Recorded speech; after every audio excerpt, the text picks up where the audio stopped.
Hey everybody, Ryan here at etrailer.com. Today on our 2018 Ford Fiesta, we're going to be taking a look at and showing you how to install the Curt Class 1 Trailer Hitch Receiver.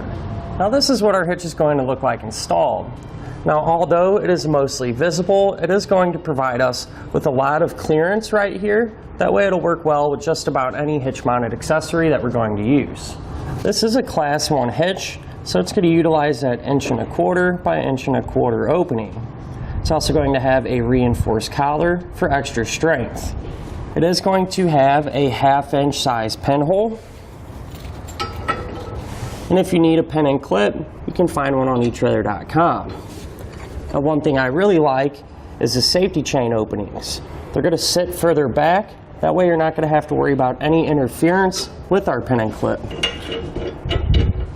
The hitch is going to give us a maximum tongue weight rating of 150 pounds. So that's going to be the amount of weight pushing down on our receiver tube.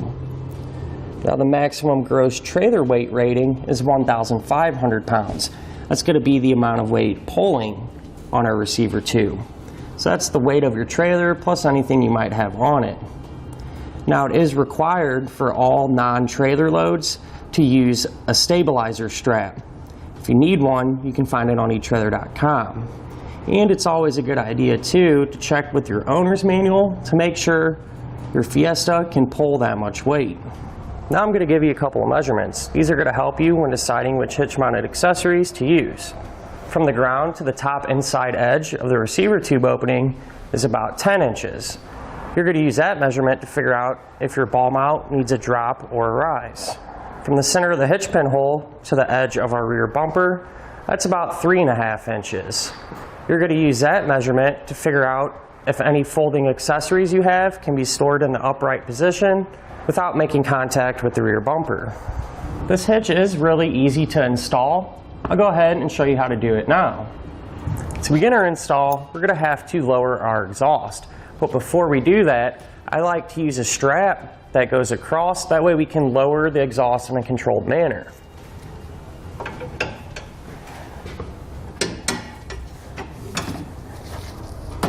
There's going to be 2 rubber isolators that we're going to have to take off.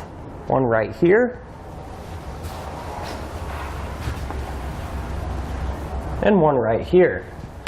Now to take them off, you can just use a pry bar and pry it away from the exhaust, just like that.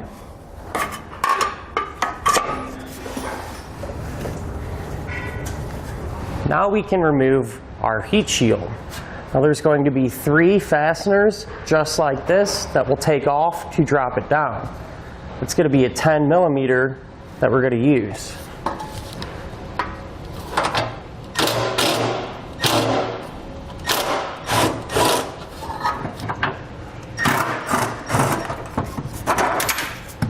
And we can just use our hands to pull it down and set it off to the side.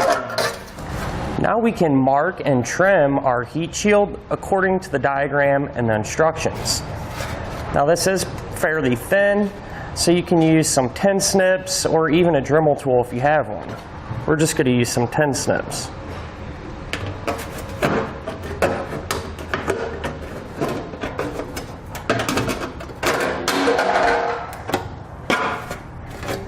Now we can take this half of our heat shield and reattach it using the same fasteners.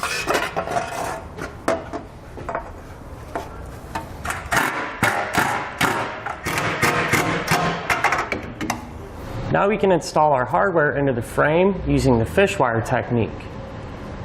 What we're going to do is this oval shaped hole, we're actually going to put the coiled end of our Fishwire in it. And we're going to want it to drop out of this oval-shaped hole closest to the rear of the car. Then what we're going to do is take a spacer, put that over the Fishwire,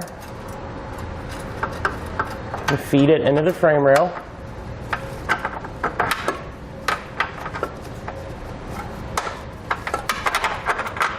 Like that.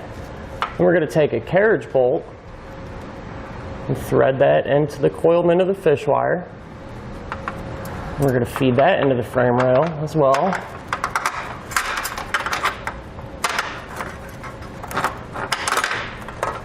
and we can pull it down and out through this hole.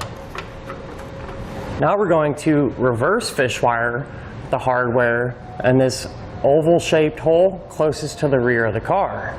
So we'll take the coiled end of our fish wire, put on our spacer block, and then thread in our carriage bolt. And then we're going to feed the carriage bolt up through the hole, and then our spacer block.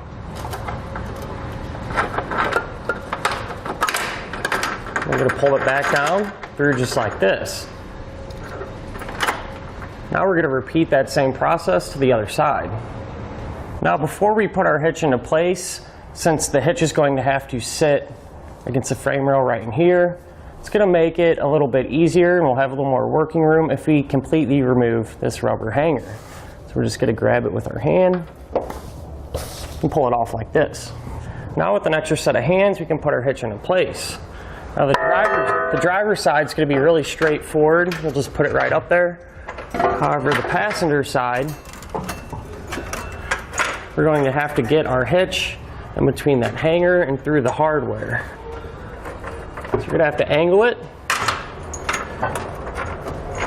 slide it in through there, just like that.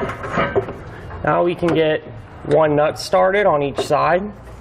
That way the hitch will support itself while we work on the rest of the hardware. With all of our hardware in place, we can tighten it all down.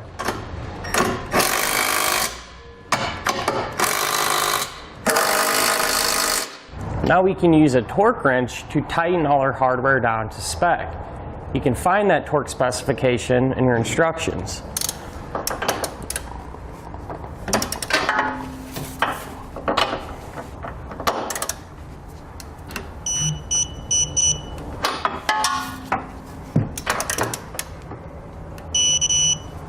Now we can put our hanger back on and raise our exhaust back into position.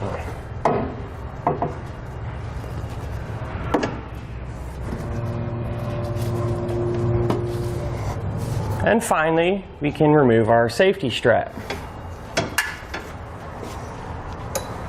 And that'll do it for our look at an installation of the Curt Trailer Hitch Receiver on our 2018 Ford Fiesta.